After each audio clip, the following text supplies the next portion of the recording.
Bonsoir, Coach Loss. Bonsoir, Déby. Bienvenue à San Pedro. Merci. Voilà, et on vient de finir la 4e édition, Oui. voilà, de la formation, la crypto-formation Oui. à San Pedro. Oui. Quelles sont vos impressions par rapport à la formation et à vos étudiants? Déjà, je te dis merci à l'équipe organisatrice de cette formation, la 4e édition d'ailleurs. Alors, je dis merci aussi à tous les participants. Voilà, il y en a qui sont à leur 3e participation. Alors, tout ça, ça me motive pour dire que San Pedro ne lâche pas l'affaire. Voilà, San Pedro même cherche à rattraper Abidjan. Alors, c'est tout ça qui nous motive parce que je te dis particulièrement que j'aime bien San Pedro. Voilà, même pendant mes vacances, je pense que je vais venir même à San Pedro. Voilà, donc au-delà de ça, il faut dire que les gens veulent se former, les gens font des efforts. Voilà, on a vu, voilà, le leader, voilà, Tak est quitté jusqu'à Gabiadji pour venir, voilà, faire sa formation ici. Alors Traoré, lui, il est quitté jusqu'à Sassandra pour venir faire sa formation. Alors ce sont des choses notables. Alors pendant qu'il y a des gens même qui sont à San Pedro ici, peut-être même qui sont dans le même quartier ici, alors qu'ils refusent de venir se former, alors vas-y comprendre que demain, si ces personnes-là deviennent vraiment des personnes bien nanties dans la société, alors ça va créer des aigris.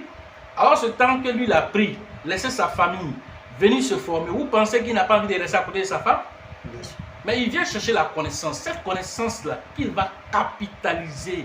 C'est de ça qu'on parle. Et donc c'est ce que moi déjà, d'entrée de jeu, c'est ce que je peux dire déjà pour la ville de San Pedro. Bien, merci bien. Avec toute cette formation, voilà, c'est les choses que nous voyons là à l'écran. Tout ce que vous avez enseigné ce matin, ces 2 jours durant. Je vais vous demander comment est-ce que vous avez trouvé l'esprit de vos apprenants face à ça. Peut-être semblait-il intéressé ou non? Comment vous les avez trouvés, dévoués? Dites-nous vos impressions en tant qu'enseignant, en tant que coach. Quel était le retour selon vous? Déjà, quand nous avons commencé la formation, on a vu l'enthousiasme. Voilà, les gens qui étaient là, ils ont en tout cas posé le maximum de questions. Voilà, moi, en fait, ce sont les questions qui m'inspirent, en fait. Voilà, une formation diffère d'une autre formation en fonction des apprenants eux-mêmes. En fonction des questions, eux, ils me poussent à aller chercher, souvent même des informations qui ne doivent même pas sortir, sortent. Parce que l'inspiration, quand moi je suis lancé, hein. Voilà, vous le savez. Donc, du coup, en fonction des questions qui sont posées, alors ça oriente moi peut-être, c'est-à-dire au-delà du conducteur que j'ai mis en place. Alors, je sors même du conducteur carrément pour aller chercher, voilà, ces informations. Et plein d'informations sont sorties aujourd'hui. Voilà. Et j'ai démontré des choses dans le halving ici que je n'ai pas fait au Burkina Faso. Je n'ai pas fait à Abidjan. Mais c'est San Pedro qui m'a poussé. Le privilégié. C'est San Pedro qui m'a poussé à partir des questions. Et c'est Traoré, je me rappelle bien, qui a posé cette question. Alors ça m'a poussé à aller chercher et dit bon d'accord, on va aller faire cette simulation déjà pour montrer la puissance de la crypto-monnaie. Et donc c'est tout ça. Alors avec cette information que vous avez aujourd'hui, quand quelqu'un est en train de dénigrer la crypto-monnaie, quand tu es assis, tu ris. Tu dis est-ce que lui il sait de quoi il parle? S'il savait de quoi il parlait, il n'allait pas parler comme ça. Voilà, donc toi tu es serein.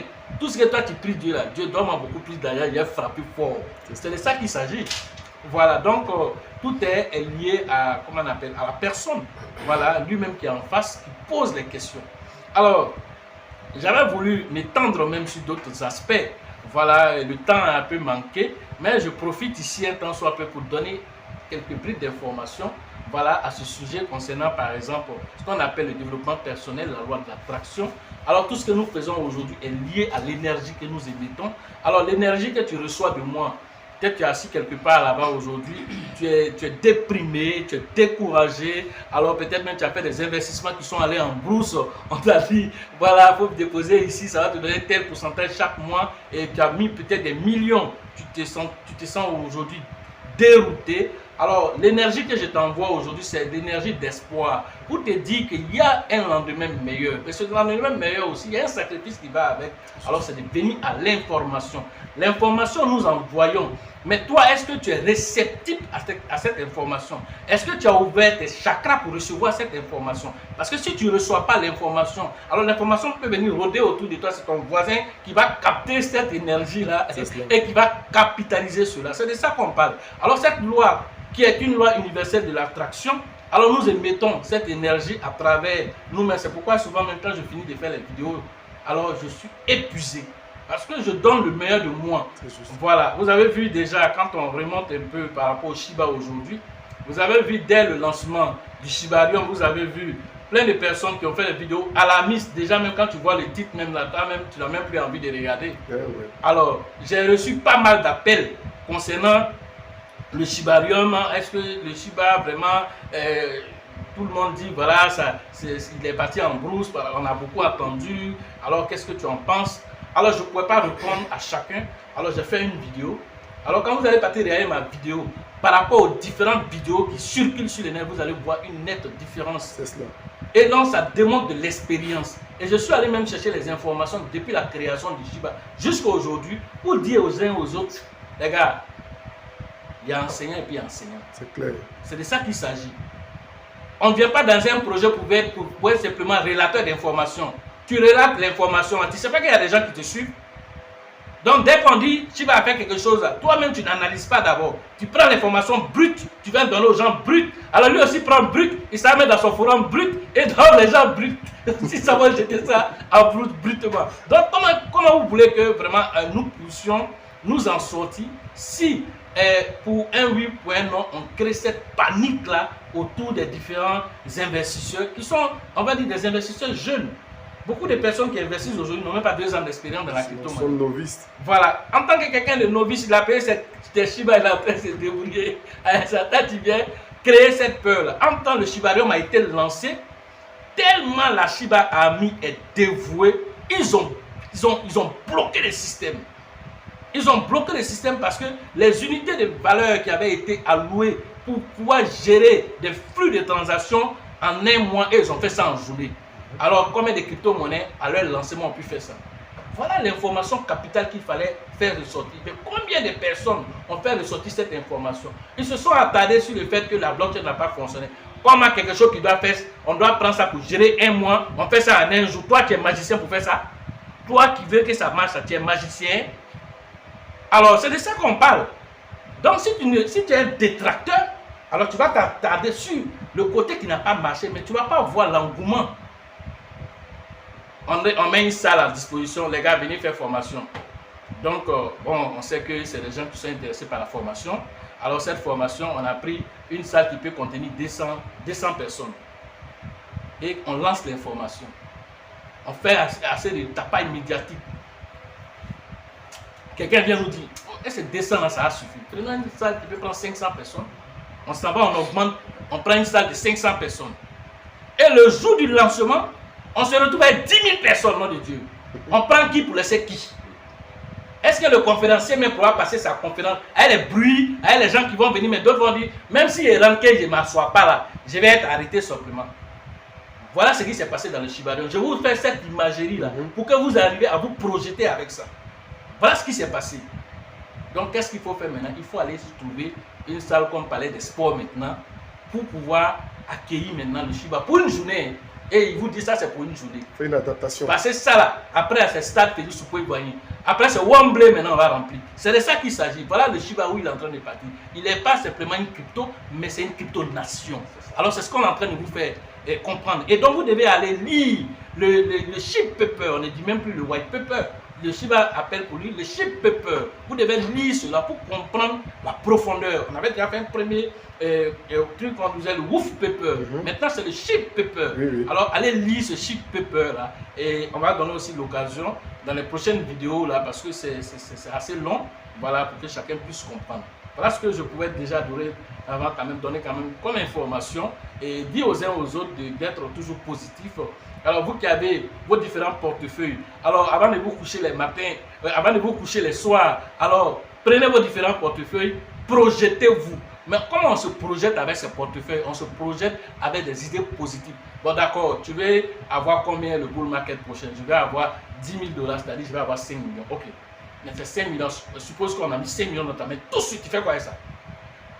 Beaucoup de personnes, si vous voulez poser la question, si on met 5 millions dans sa main, tout de suite, il ne saura pas te dire ce qu'il va faire avec ça. Certaines même quand on va mettre les 5 millions dans les mains, tout de suite, là, il va commencer à trembler. C'est juste. Ça veut dire quoi? Son esprit n'est pas préparé à recevoir. Voilà pourquoi toi-même tu as fait ton témoignage ici en disant que quelqu'un a perdu 34 millions qu'il a eu dans la crypto-monnaie. Aujourd'hui, il demande à quelqu'un de lui donner 300 francs. Est-ce que vous comprenez à quel niveau, quand je dis qu'on n'est pas préparé pour recevoir quelque chose, quand on reçoit, alors la loi de la correspondance s'applique à nous et ça reprend pour rendre notre équilibre normal. C'est ce qui se passe. Maintenant, comment toi tu fais pour préparer ton bull market? Tu as lutté peut-être même 2 ans, 3 ans. Ça arrivé, ça est dans ta main. Est-ce que tu es sûr que le bull market prochain, avant que ça arrive, tu ne seras pas encore en train de logner sur les restes de tes crypto-monnaies? Quelle stratégie tu mets en place pour ne pas que cela arrive? C'est de ça qu'on parle. Une fois que tu as trouvé cela, toi tu es serein. Tout ce que tu vas dire, ah, coach, la prochaine formation là c'est quand? C'est toi qui viens simplement, ton argent qui est prévu pour la formation, tu es déjà calé. Toi, tu demandes seulement, coach n'a qu'à avoir la santé, il n'a qu'à avoir longue vie, il n'a qu'à trouver l'inspiration, créer de nouveaux modules pour venir. Ça, c'est toi ta prière qui est là. Et ces inspirations-là aussi, moi, ça me trouve chez moi à la maison. Et c'est là que je suis. Par exemple, la vidéo que j'ai faite dernièrement, voilà, sur le Shibarium, je l'ai fait à 4 h du matin. J'étais en train de dormir et quelque chose m'a dit, lève-toi d'abord, tu as formation au matin, mais lève-toi. Va travailler. Je me suis levé à 4 h du matin pour aller faire cette vidéo là. Parce que c'est comme si j'ai senti beaucoup de tourments en fait. Donc il fallait rassurer les gens. Parce que je pouvais laisser finir la formation d'abord et tranquillement venir faire la vidéo. Mais c'est lorsque le fer est chaud qu'on bat. Pendant que les détracteurs sont à l'œuvre, nous aussi on ne doit pas dormir. On doit en même temps leur dire, mon frère, tu es en train de partir en brousse. Nous, on ne va pas te suivre dedans. Claire. Donc, il faut se rassurer les uns et les autres pour vous dire, vous n'êtes pas dans un faux projet avec le Shiba. Vous n'êtes pas dans un faux projet avec la crypto-monnaie même en général. BlackRock est la preuve aujourd'hui. Un détracteur fin 2016, 2017, 2018. Je ne suis pas prêt pour la crypto-monnaie. C'est un instrument qui favorise le blanchiment d'argent. Aujourd'hui, il dit la crypto-monnaie, le Bitcoin, c'est une monnaie internationale. Toute entité qui n'a pas du Bitcoin aujourd'hui, alors risque de se mordre les doigts. Voilà, lui il est devenu aujourd'hui un ambassadeur de la crypto-monnaie. Vas-y comprendre quelque chose. Alors la loi de diviser pour mieux régner, c'est ce qu'il a mis en place. En 2017, le Bitcoin était à combien? 2016, le Bitcoin était à combien? Et toute personne qui s'est référée à lui comme voilà BlackRock, c'est voilà le fonds d'investissement, voilà Christine Lagarde, tout ce que vous connaissez, eux là, ils avaient déjà leur vision des choses. Ils savent où on est en train de partir. Maintenant, vous qui êtes venu faire la formation ici, on vous a montré où le Bitcoin est en train de partir. Quels sont les secrets qui sont cachés dans le Bitcoin qu'on vous a montré? Alors, si tu connais où le leader est en train de partir, est-ce que ton cœur bat pour les petits frères? Jamais. Voilà de quoi nous sommes en train de parler. Voilà ce que j'avais vraiment à dire concernant l'actualité des crypto-monnaies et en même temps aussi exhorter voilà, les gens de San Pedro voilà, vraiment d'adopter la crypto-monnaie et de venir se former. Parce que c'est dans les formations que les secrets de Dieu sortent. Voilà. Une dernière question. Oui. Une toute dernière. Voilà. Je voulais demander, compte tenu de tous ces gens, tous ces détracteurs de la crypto-monnaie, tous ces gens qui parlent, qu'est-ce que vous pouvez dire aux gens, au monde, concernant le lendemain, le devenir de la crypto-monnaie, c'est un, et connecté à cela, la sécurisation. Est-ce qu'aujourd'hui, quand nous mettons un système de sécurisation sur place, est-ce que ce système de sécurisation est encore valable 5 ans après, 8 ans après, 4 ans après ou 20 ans après? Ça, c'est une très belle question. Ça, c'est une très belle question parce que dernièrement même, il y a un événement qu'on veut dire qui est lié à cette interrogation que tu viens de dire tout à l'heure. Parce que déjà, il faut comprendre d'abord que la crypto-monnaie, c'est une opportunité. Alors, c'est le meilleur investissement qu'on peut faire aujourd'hui, en tout cas dans ce siècle-là. Alors, tous les financiers sont arrivés à cela. Alors, si un détracteur comme Larry Fink de BlackRock est venu même dans la crypto-monnaie, on n'a plus rien à t'apprendre encore. Si là, tu n'as pas compris, c'est que là, c'est le jour où ils vont venir taper à ta porte. Le voisin d'à côté va venir taper à ta porte. Mon voisin, moi, je déménage. Je dis, ah, tu déménages pour aller où? je déménage pour aller voilà, dans un autre quartier parce que voilà, j'ai fait cassa dans la crypto-monnaie. Voilà, donc je vais changer de quartier. Alors, attends que quelqu'un des gris, alors c'est là que tu vas comprendre que bah, tu n'as pas saisi l'opportunité pendant que c'était le moment. Voilà, donc c'est pour dire que la crypto-monnaie aujourd'hui, on ne peut pas cacher l'information à quelqu'un. Tu vas sur le net, tu tapes, tu vas voir plusieurs informations. Maintenant, il y a aussi la désinformation, comme je l'ai dit ici, j'ai démontré ça dans les explications ici. Il y a ce qu'on appelle la désinformation. Donc, du coup, est-ce que ce que tu as comme information, c'est une information qui fait partie de la désinformation ou bien c'est une information authentique? Alors, il faut pouvoir faire la différence entre tout ça pour prendre les décisions. Alors, on vous a montré ici aussi dernièrement qu'il y avait 66 projets qui avaient été lancés dès que PayPal a dit qu'ils avaient lancé les crypto-monnaies. 66 faux projets se sont lancés immédiatement. Alors, dans un tel écosystème, comment tu t'en sors? Si toi, tu n'as pas une formation qui est un peu comme ta boussole, voilà, pour te guider dans cet écosystème, comment tu t'en sors? Voilà les choses. Maintenant, concernant la sécurité dont tu parles tout à l'heure, en fait, dernièrement, il y a une certaine quantité de bitcoin qui était ensommeillée. Je dis bien, qui était ensommeillée dans des portefeuilles anciens de bitcoin qui ont été volés. Les hackers ont dérobé ça, c'est des millions de dollars. Alors les gens se sont posé la question, ah, Bitcoin qui est le leader, mais comment ça se fait? Un portefeuille qui est ensommeillé, ça veut dire quoi? Que nos différents bitcoins que nous avons là, on n'est pas encore en sécurité? La question reste posée. Alors, ça a poussé les développeurs à aller vérifier et ils ont vu qu'il y avait des failles de sécurité dans ce protocole, dans cette blockchain. Ils ont découvert que dans cette blockchain là, alors, comment on appelle? Il fallait simplement, parce que c'est des combinaisons qu'on fait, des milliards de combinaisons qu'on fait pour ne pas pouvoir déchiffrer les 12 mots ou les 24 mots. Alors, avec une simple application, quelqu'un pouvait déchiffrer. C'est quelque chose qu'on doit faire des milliards de combinaisons. Lui, c'est un million de combinaisons.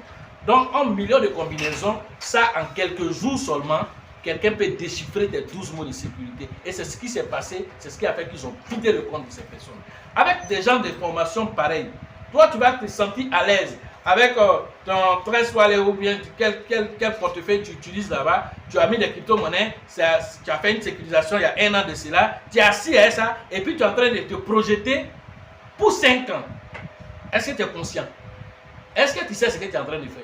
Tu es en danger permanent. Et vous avez vu aujourd'hui que quand on a fait la sécurisation, on a fait le premier niveau.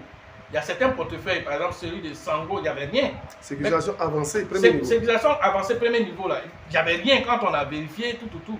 Mais si M. Sango s'était dit, bon, j'ai déjà fait une première formation, deuxième formation, donc de toutes les façons, moi, mon portefeuille est sécurisé. Mais quand on est venu interroger avec la sécurisation avancée niveau 2, on a ressorti encore 4 ou 5 adresses infectées encore. Vas-y comprendre quelque chose là, qu'on n'est jamais tout sécurisé. Enfin, il n'y a pas de sécurité 100%. Ok?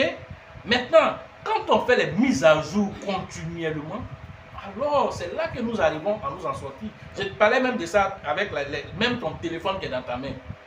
Quand le concepteur a créé, là, il s'est dit, dans 2 ans, le téléphone va faire un bug. Donc, alors, il a anticipé cela pour mettre les informations sur le net, de sorte que quand le téléphone va faire ça, il va te demander de faire une mise à jour. Toi, tu refuses de faire mise à jour, il va planter dans ta main. Une mise à jour de la formation en crypto-monnaie. C'est clair. Donc si, alors, on te demande de faire mise à jour de ton téléphone, c'est la même chose aussi en crypto-monnaie aussi. Les portefeuilles aussi, il y a des mises à jour. Les protocoles aussi, il y a des mises à jour. Partout où tu t'en vas, il y a mise à jour. Même dans ta vie, mais il y a mise à jour. Et la mise à jour passe par la formation. C'est clair, c'est clair, c'est clair. Donc voilà un peu ce que je peux dire concernant vraiment cette sécurisation, dire que la crypto-monnaie vraiment peut changer des vies. Nous avons démontré ça ici, dans la DeFi ici. Alors, nous allons continuer. Et dans la DeFi même encore, on a démontré encore que d'autres revenus substantiels encore viennent se greffer. Encore tout ça, comment tu profites de tout ça? Comment tu arrives à capitaliser tout ça? De sorte que dans 2 ans, on ne dit même plus dans 5 ans, parce que le bull market, c'est dans 2 ans pratiquement. Alors, c'est là que beaucoup de vies vont changer. Nous allons faire beaucoup de témoignages à travers la Côte d'Ivoire, à travers le monde, et des gens qui vont venir nous donner des informations dessus. Voilà. Merci bien, Coach Loss. à vous entendre, n'a pas envie de vous laisser. Et pourtant, les choses sont telles qu'on doit un jour se laisser. Vraiment, nous vous disons merci. Merci pour toutes ces informations, pour toutes ces choses, pour l'effort consenti pour nous. Si vous avez un dernier mot à nous dire, pour laisser, avant de nous laisser, voilà, et concernant tout le programme, en tout cas de formation, voilà. Et après, nous ici, où vous allez, parce qu'on sait que votre calendrier est très chargé. Oui. Donc, d'ici, où allez-vous? Et puis, que souhaitez-vous pour la jeune population de San Pedro, de Côte d'Ivoire et partant de l'Afrique? Ok, c'est vrai que la formation, le programme est déjà bouclé. Voilà, en tout cas pour le reste de l'année. Parce qu'après ici, alors nous sommes en train de nous préparer pour Abidjan, voilà, qui va se tenir le 9 voilà, septembre prochain. Mais bien avant même Abidjan, déjà, voilà, je pense que voilà, la formation de Mans, voilà, qui se tiendra le 2 et le 3. Donc juste après, ici c'est Mans. Donc après Mans, le 2 et le 3 septembre. Alors c'est Abidjan maintenant le 9, c'est-à-dire juste une semaine après. Vous voyez que vraiment il n'y a pas trop de temps de latence. Voilà, donc Abidjan le 9 septembre. Ensuite à Bengourou, ça sera le 22 et le 23 voilà, septembre. Ensuite nous allons partir à Korogo.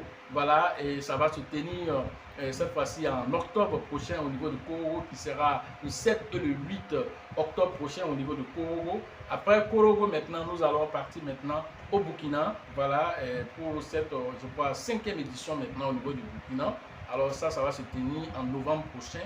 Alors c'est dans la période du 25 au 26 novembre prochain. Alors vous voyez déjà que l'année déjà est déjà bouclée.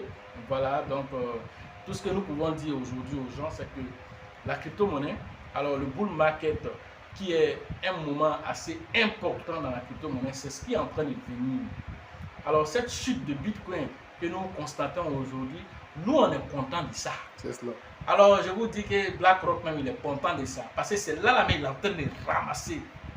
Et peut-être même ça va descendre encore davantage. Qu'est-ce qui va se passer après? Quelques semaines après, vous allez entendre BlackRock, le ETF a été validé. A été validé. Parce qu'il a déjà ramassé. Donc, il peut faire monter, mais là, il va passer sur les chaînes de télé, commencer à dire voilà, la crypto-monnaie est bonne, Parce que lui, il a déjà ramassé. Il faut que le prix monte maintenant. Voilà un peu, il y a tous ces aspects-là. Alors, toi, cette psychologie du marché-là, alors il faut pouvoir profiter, il faut pouvoir jouer dedans, voilà, pour pouvoir vraiment t'en sortir. Alors, nous invitons toute la population de San Pedro, voilà, pour la prochaine édition, cette fois-ci la 5e édition. Alors, nous devons vraiment refuser du monde au niveau de San Pedro. Alors nous invitons tous ceux qui ont été à cette formation d'être déjà des ambassadeurs pour la prochaine formation. Justement. Et que chacun d'entre eux puisse dire à leurs parents, à leurs amis que voilà, vous pouvez changer votre vie, voilà, juste à cause d'une information. Une information qui peut vous faire rentrer 10 millions de francs CFA. Alors grâce à la crypto-monnaie, ce genre d'informations circulent, mais ça ne circule pas comme ça, voilà, sur Internet, tu vas tomber dessus. Non, ça c'est le secret de Dieu. Et le secret de Dieu, on le trouve en formation. Voilà ce que j'avais à dire vraiment pour le mot de fin. Merci Coach Loss. Merci vraiment pour tout. Et bon vent à vous et que Dieu vous garde.